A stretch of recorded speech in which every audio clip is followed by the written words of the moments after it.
মেয়ের সাথে প্রেম করে। আমি তোমাকে সব বলবো, তুমি আমার কথা শোনো। কি? এই কি হয়েছে?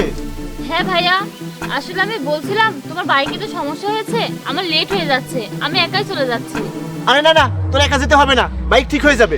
ভাইয়া এমনিতেই অনেক দেরি হয়ে গেছে, তুমি বাইক ঠিক করে বাসায় যাও, আমি চলে গেলাম।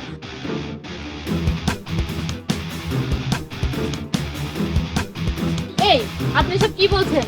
আমার ভাইয়া একটা 15 বছরের মেয়ের সাথে সম্পর্ক আছে মানে কি? হ্যাঁ আপু, আমি যা বলছি তা সত্য। কি সব বাজে বাজে কথা বলছেন? আমার ভাইয়া অনেক ভালো মানুষ, সে এমন কাজ করতেই পারে না। আপু আমাকে বিশ্বাস করুন, আমি আমার নিজের চোখে দেখেছি আপনার ভাইকে 15 বছরের একটা মেয়ের সাথে ডেটিং করতে। কি? হ্যাঁ আপু, বিশ্বাস না হলে আপনি আপনার ভাইকে গিয়ে জিজ্ঞাসা করুন। হ্যাঁ, এসব আমার ভাইয়ের কাছ থেকে জানতে হবে। আর শোনো, যদি এসব মিথ্যা হয় আমি কিন্তু তোমাকে ছাড়বো না। আচ্ছা আপু, আমি যা বলছি সত্যিই বলছি। ভাইয়া আসবো? হ্যাঁ। কি হয়েছে বল, কিছু বলবি? এমন কিছু না, আসলে ভাইয়া আমি তোমাকে কিছু বলতে চেয়েছিলাম। হ্যাঁ, কি বলবি বল। তোকে খুব চিন্তিত মনে হচ্ছে। কলেজ সংক্রান্ত কোনো সমস্যা হলে আগামীকাল আমি কলেজে যাব আর কথা বলবো। না না ভাইয়া, কলেজে কোনো সমস্যা না, কলেজে সবকিছু ঠিক আছে, কিন্তু আমি তোমাকে অন্য কিছু জিজ্ঞাসা করতে চেয়েছিলাম। হ্যাঁ বল। তোমার বয়সী কোনো ছেলে যদি আমার বয়সী কোনো মেয়ের সাথে সম্পর্কে আসে, তাহলে তোমার মতে সেটা কি ঠিক আছে ভাইয়া? আরে আমি তো কিছুই বুঝতে পারছি না, আমাকে পরিষ্কার করে বল কি সমস্যা। না না, কোনো সমস্যা নেই, এটা কেমন সেটা বলো। আরে বোন, এটা দোষ কি? এটা ভালোবাসা। যে কোনো সময় যে কারো সাথে সম্পর্ক হতে পারে। একে অপরকে যদি ভালোবাসা যায় আর সমর্থন করা যায় তাহলে বয়স কোনো ব্যাপার না। বাই দ্য ওয়ে, তুই আমাকে এসব জিজ্ঞাসা করছিস কেন? না ভাইয়া, এমনি জিজ্ঞাসা করছিলাম। কিন্তু ভাইয়া 15 বছরের মেয়েটা ছোট, এখন তাকে তার ক্যারিয়ারে মনোযোগ দিতে হবে, সে এখন পড়াশোনা করছে। আর ছেলেটি পরিণত, তার বাড়িতে সমস্যা হবে, তাকে বিয়ের জন্য চাপ দিবে। তাহলে ভাইয়া মেয়েটি কি ভুল করছে না? আরে তাতে দোষ কি? ভালোবাসা মানে ভালোবাসা, আর ভালোবাসা অন্ধ, তুই এটা জানিস না? বোন, প্রেমে সবাই অজ্ঞ, প্রেমে বয়স দেখা হয় না। তুমি এটা কোন ধরনের কথা বলছো ভাইয়া?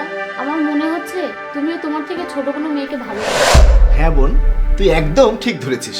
আসলে আমি অনেকদিন ধরে তোকে বলতে চেয়েছিলাম, কিন্তু আসলে বলা হয়নি। কিন্তু আজ যখন তুই আমাকে জিজ্ঞাসা করলি তাহলে তোকে বলেই ফেলি। আমার 15 বছর বয়সী একটা বান্ধবী আছে, আর তার সাথে আমি ডেটিং করছি। কি? আমি তাকে খুব ভালোবাসি, সেও আমাকে অনেক ভালোবাসে। আর এতে দোষের কিছু আছে বলে আমি মনে করি না। আমি মনে করি এখানে সবকিছু ঠিক আছে। যদি আমরা একে অপরকে সমর্থন করি তাহলে ভালোবাসায় কোনো সমস্যা নেই। ভাইয়া 15 বছরের মেয়ের সাথে সম্পর্কের ক্ষেত্রে তুমি কি বলছো জানো? তোমার বয়স 30 বছর আর মেয়েটি নাবালক, এটা কিভাবে হতে পারে? হ্যাঁ, আমি মনে করি ভালোবাসায় সবকিছুই ন্যায্য। যখন আমরা একে অপরকে ভালোবাসি তখন বয়স কোনো ব্যাপার না। আর আমার মতে সবকিছু ঠিক আছে। সে আমার সাথে কথা বলে খুশি আছে আর আমিও তার সাথে কথা বলে খুশি আছি, ব্যাপারটা শেষ। এখানে সমস্যা কি? ছি ভাইয়া, তোমার বোনের সামনে এসব বলতে তোমার লজ্জা করে না?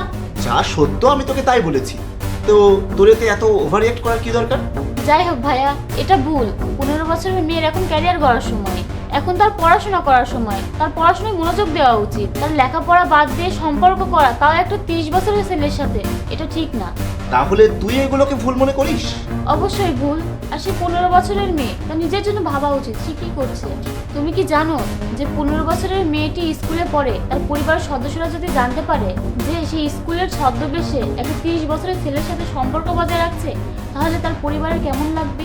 তাহলে তুই এখন বুঝতে পেরেছিস যে সব ভুল, আর তুই যেটা করছিস সেটাও ভুল। তোর বয়স 17 বছর আর তোর বয়ফ্রেন্ডের বয়স 30 বছর। এসব করতে গিয়ে তোর কি একটুও লজ্জা করেনি? তুই তোর নিজের ক্যারিয়ারে মনোযোগ না দিয়ে তুই 30 বছরের একটা প্রেমিকের সাথে ঘোরাফেরা করিস। আরে ভাইয়া, তুমি এসব কি বলছো? আমি তো কিছুই বুঝতে পারছি না। শোনো, তুমি সবকিছুই বুঝতে পারছো, এভাবে নিজেকে নির্দোষ করার ভান করো না। আমি তোমার সবকিছু জেনেই তোমার সাথে এসব ইচ্ছাকৃতভাবে করেছি। আমার কোনো 15 বছরের গার্লফ্রেন্ড নেই। আর যে ছেলেটি তোমাকে এসব বলেছিল সেই ছেলেটিও কোনো অপরিচিত ছেলে না, সে আমার পরিচিত এক ছোট ভাই। আমি তোমার নিজের মুখে এগুলো শুনতে চেয়েছিলাম যে তুমি ভুল করছো। সরি ভাইয়া, আমি অনেক বড় ভুল করে ফেলেছি। আজকের পর আমি আর কোনোদিন এমন করব না। আমি পড়াশোনায় মনোযোগ দেব, আমি আমার ক্যারিয়ারে মনোযোগ দেব। কোনো সমস্যা নেই বোন, ভবিষ্যতে এই বিষয়টা মাথায় রেখো। আর বাচ্চাদের উচিত তাদের বাবা মা বা বড় ভাইদের বিশ্বাস না ভাঙা। বাবা মায়েরা তাদের সন্তানদের অনেক আশা নিয়ে শেখান, তাদের ভবিষ্যৎ নিয়ে ভাবেন। যখন বাড়ির কেউ ভুল পথে চলে যায় আর পরিবারের সদস্যরা সেটা জানতে পারে, তখন তাদের মনে অনেকটা ব্যথা লাগে। তাই ভবিষ্যতে এমন কোনো ভুল করো না যেটা তোমার ভাইকে কষ্ট দেয়। হ্যাঁ ভাইয়া, তোমার এই আজকের কথাগুলো আমি বুঝতে পেরেছি যে আমি কত বড় ভুল করছিলাম। এবং যদি তোমার মতো অন্য কেউ হতো তাহলে আমাকে অনেক বকাঝকা করতো বা পড়াশোনা বন্ধ করে দিয়ে আমাকে অনেক শাস্তি দিত, কিন্তু তুমি আমাকে অনেক আদর করে বুঝিয়ে দিলে ভাইয়া। সমস্যা নেই বোন, যাও খাবার রেডি করো।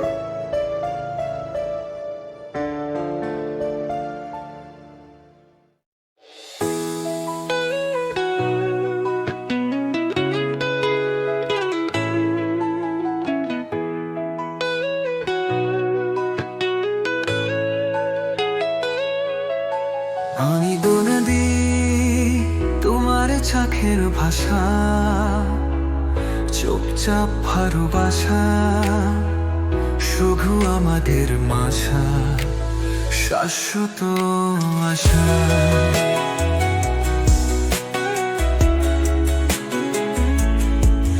তুমি আসো কষে জানে নিলে না,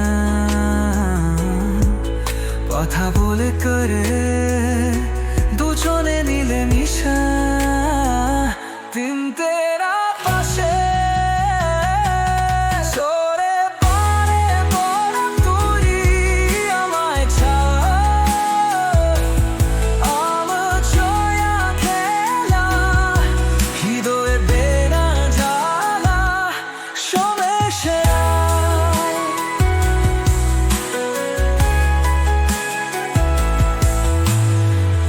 জাগা পক্ষী তোমরা চুপ করে যায়, চাঁদের রানী চোখে মেঘের নিচে খারা ফেনে শোয়, মেরি যাতে সুবলি সবই তোরই বান শুনতে